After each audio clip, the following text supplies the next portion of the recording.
Welcome to Tritala. My name is Karim Raslan. This week, we're in Kuala Kedah, just 10 kilometers to the west of the state capital of Kedah, Alor. Kuala Kedah is a very prosperous fishing community. It takes in many trawlers, well over 500 large boats here, as well as a lot of much smaller, more modest fishermen with small craft. Today, we'll be spending time with Rosli, a 38-year-old fisherman, and his wife Malati, as well as their 3 children. They run a much smaller craft and they live nearby. So come, let's go and spend some time with them.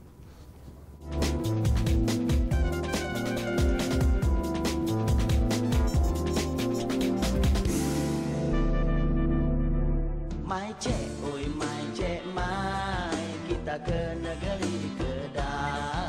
Mai oi bagi ramai, jamu nasi kawar. I'm quite surprised by Kuala Kedah. It's much more developed, it's much bigger, and it's basically better run than I expected. I think I had a lot of prejudices before I came, and so many of those prejudices I've had to lay to rest.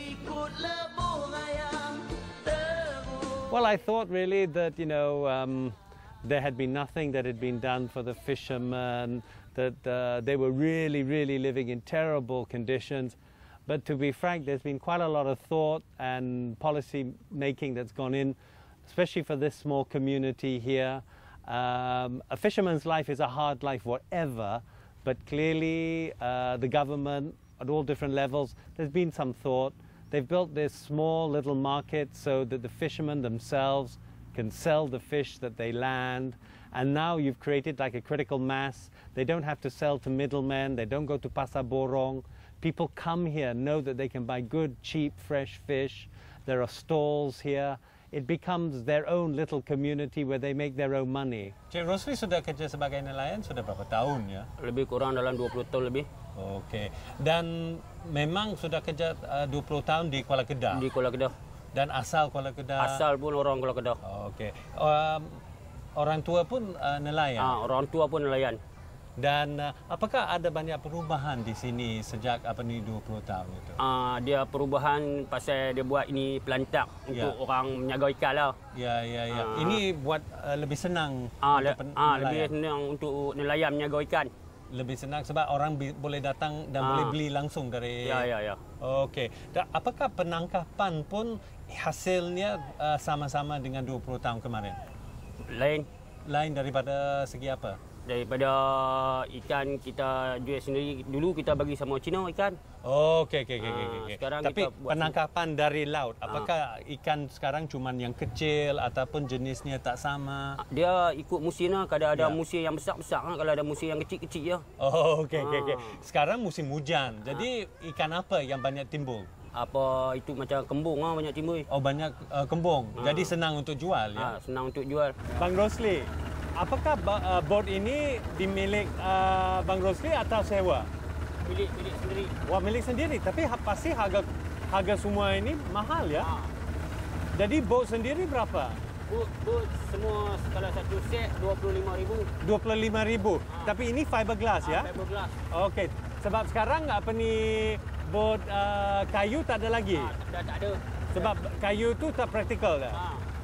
Okey. Dengan harga enjin kayak gini berapa? Enjin macam ni dalam 17,000. 17? Jadi ini yang paling mahal ya? Ini yang paling mahal. Oh, okey. Bot. Apa lagi? Oh, dengan pukat berapa? Pukat 3,000. 3,000. Okey. Tapi pukat bisa kait sendiri? Popo sendiri ya? Okey. Tapi dengan boleh saya tanya ya, pendapatan setiap hari agaknya berapa? Bolehlah sehari 200, 150 macam itulah pendapatan. Ya. Dengan pendapatan seperti itu boleh bayar untuk rumah, untuk pendidikan semua dan juga untuk beli minyak kayak gini? Ya, cukup ah. Cukup ya. Jadi lebih bagus, lebih senang kalau kerja dengan bos sendiri daripada dengan kerja untuk tauke yang lain. Kerja bot sendiri lebih bagus. Ya. Okey. Dan pendapatan itu apakah dia tergantung kepada musim? Dia ikut pada musim lah. Ya. Ini musim hujan ini lebih bagus atau lebih parah? Musim hujan lebih bagus. Lebih bagus. Lebih bagus. Tapi kalau hujan susah nak keluar ke? Keluar enggak, kami boleh keluar. Boleh keluar? Boleh keluar. Padahal hujan kuat boleh keluar juga? Hujan pun dia tak lama, setengah jam ya. Oh, okey. Tadi pun saya nampak orang boleh boleh pakai handset di sana. Ya. Jadi bisa call, oh ada ikan, ada ya. Jadi betul. sekarang banyak bantu-bantu ya. Ya, banyak bantu-bantu. Oh, dengan jaringan kayak gini ya. Ya. Berapa jam duduk di kapal di atas laut kayak gini. Apa yang bang biasa dia fikir? Renung ya? Renung, tak ada fikir apa, fikir cari makan untuk anak-anak. Ya. Kayak apa ni cita-cita untuk anak, untuk masa depan mereka seperti apa? Minta bagi mereka mengaji pandai, bagi mereka kerja lain pada nelayan. Ya. Benar, tak mau apa ni anak-anak ikut. Tak mau anak-anak ikut pergi nelayan. Susah sikit nelayan ni. Sebab apa ni Bang Rusli sendiri orang tua nelayan ya. Jadi ini saya kayak turun menurun ya. Ya, turun menurun. Tak berapa kalau apa ni anak sendiri si Aidil tidak kerja sebagai nelayan. Tak ada apa. Tak apa ya.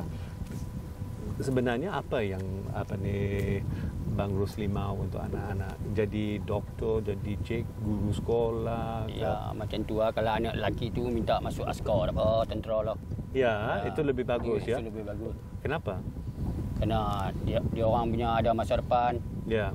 Dan gajinya tetap, Gajinya pension tak. pun ada ya. Ya. Jadi buat apa ni banyak nelayan mereka enggak mau anak-anaknya ikut dengan kerja yang sama ya. Ya.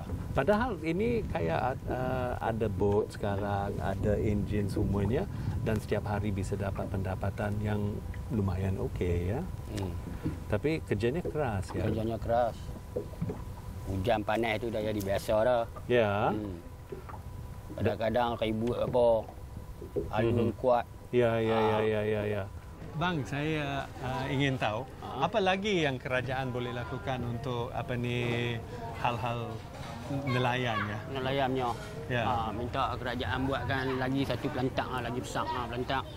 Pasal kayak gini. Pasal ni lepas tu alur sungai ni minta bagi dia korek bagi luas sikit. Oh, okey harus dikorek. Harus dikorek. Dan pasal ni harus dikasih lebih besar. Lebih besar. Sebab yang pasal seperti ini memang memberi banyak manfaat kepada nelayan di sini ya. Ya. Sebab bukan tengkulak aja yang bisa dapat wang, tapi nelayan sendiri ya. Nelayan sendiri. Bagus sekali.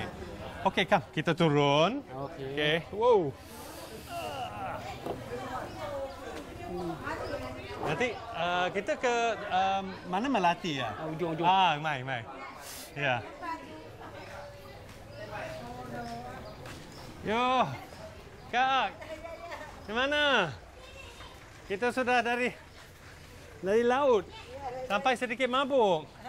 Ya, dan saya sendiri sudah nolong dengan pukat tadi ya. Dan ini pembantu ini dua-dua yang bantu di sini ya. Ya. Tapi siapa yang paling bagus untuk jualan? Kakak.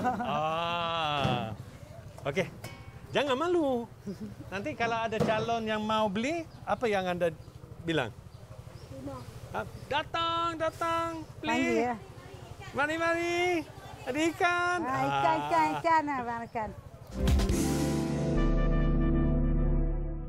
Sudah berapa tahun di rumah ini ya? 7 tahun. Okey, tapi sebelum ini rumah lama itu rumah papan di atas laut Rumah ya. papan. Ya, lebih suka di rumah papan itu atau yang ini? Sini lebih aman sikit. Ya. Sana kalau duduk banjir. Oh, sering banjir di sana. pasang pun naik tu lah. Ya. Dan dengan anak kecil pun tidak begitu selamat ya. Sembuh. Ya. Dan sekarang banyak orang yang mengeluh tentang naik harga-harga barang penting itu semuanya naik. Apakah Kak Melati pun rasa seperti itu di Kedah, di Kuala Kedah sini? Kayak gula ke daging ke apa-apa? Barang naik tu tak kata ni lah. Ya. Semua belilah kan. Ya. Makan naik tu nak tahu. Bolehlah makan tu boleh. Ya, tapi pasti kalau mau kayak barang makan khususnya ikan itu free ya. Ikan free. Jadi tidak merasai ya naikkan harga. Tapi dengan rumah ini pasti setiap bulan harus buat pembayaran ya. Jadi pembayarannya berapa? 100 ya sebulan. Sebulan aja ya. Itu apakah Kak Melati rasa itu terlalu tinggi atau boleh bayar? Boleh ya. selesai? Ya. Boleh lah. Mai tak ada, tak bayar. Ya, ya, ya. Mai ada jalan. Dia bulan rumah apa, kena cukai pintu pun kena dah ni. Ya, betul. Oh, well, clearly, and this is part of the whole Malaysian dream. Everybody wants their own kids to have a better life, to have better education than they had themselves. So both Melati and Bang Rosli want, for example, the eldest son, ideal to be a police officer, to enter the army. So when we asked him, because he clearly loves being with his father on the boat, we went out together, he leaps across the boat, throws himself into the water, he knows everything and adores his father. Clearly he would most likely like to be a fisherman. But that's such is life, you have to move on. And the parents want their kids to try and do something else. Because whatever it is, however much governments help, it's a very tough job. And it's very difficult to make a middle class living of it. Having said that, they have a house where the government provided for them because their own wooden house, Rumah Laut, was taken away. It's got a little piece of land around it. They have their own car. They have a motorbike. So in many ways, they're living a scaled-down version of the Malaysian dream, and it's one in which they drive their own lives. And you can see that there's a great deal of personal satisfaction in how they live their lives. And freedom also. They got time to move around and do things within the day, and they can spend time as a family together at the market, at home. So in many ways, the quality of life, notwithstanding the fact it's a hard life, is not too bad. Mai cek, oi mai cek mai, kita ke negeri